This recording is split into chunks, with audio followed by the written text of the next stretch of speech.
Let's take a look at Photoshop's interface and get you warm and comfortable. Here, at the top left, we have our options bar. The options bar is context sensitive, meaning I'm currently on the rectangular marquee tool. All tools show you their name when you mouse over and pause for 2 seconds. If I click the Move tool, the context changes to options for that tool. That brings up my toolbar. Now the resolution for my screen is 1280 by 720 for recording. Unfortunately, that cuts off the bottom icon to change screen mode. So I can go back to the double column toolbar. Clicking at the top of your toolbar on these 2 little white arrows switches to the double column layout. Before I get too far into the interface, I should mention its complete change of look and feel. And I have to say, don't be afraid of the dark. This was a little off-putting for me at first, but now I'm in love with it.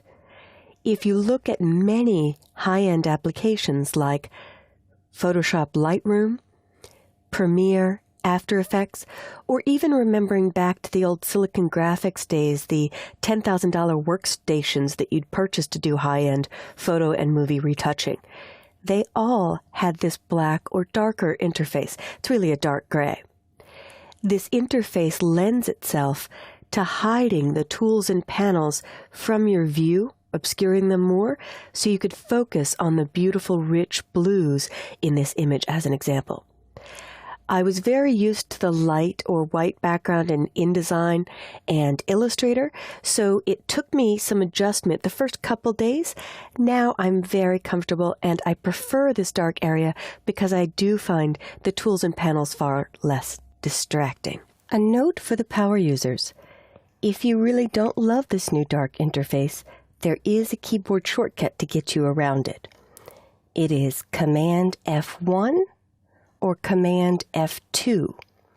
If you're on a laptop, on the Mac specifically, you might have to use what I call the frickin' nuisance key. The little FN really stands for function, but let me show you.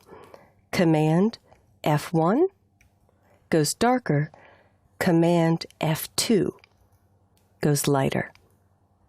So there's 4 toggles here. I've gone to the lightest by hitting Command F2 or Command FN F2. On Windows, that's Control F2 and Control F1. Now I'm going to use the F1. Command F1 darker, Command F1 darker, or Control F1 darker for each mode. So if you don't love the new interface, just set it back to something you're more comfortable with using those keys. Now that I've mentioned tools, you can see I've got a better view of my foreground color, background color, and I can also see some missing icons, my edit and quick mask mode and my change screen mode icons. I should also note that the letter F occurs there. Simply hitting the letter F once goes to full screen mode with menu bars and panels. Hitting F again may scare some people. It goes to full screen mode with black background and no menus. Hitting F one more time brings all of your panels back and goes back to the standard screen mode. Now this is the beginning of the DVD, so I'll try to avoid too many shortcuts, but I had to show you in case you inadvertently hit the letter F that could happen. You could lose your menus and panels, and many people think their computer is locked up. They're not sure why everything disappeared. The next area of your workspace is on the right, your panels. So we have collapsed panels. Clicking once on the word History expands it. Clicking again collapses it. I call this opening and closing the drawers. Click once to open the drawer, click again to close the drawer.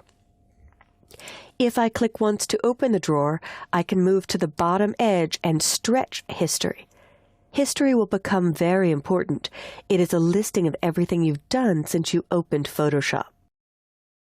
I'll click again to close History, and here I can see an expanded view of my Color panel, Adjustments panel, and Layers panel.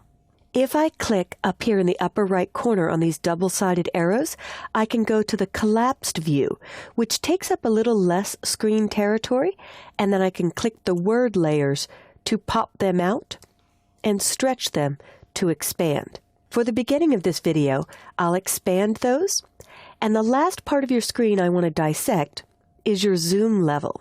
Your zoom level and your document file size. If I were to go to the rectangular marquee tool and select the couple and choose Layer, New Layer, via Copy, it makes a copy of the couple on a new layer, and you can see that your file size is changed. The flattened TIFF or PSD file size would be 14 megabytes. The file size with layers would be 19.8.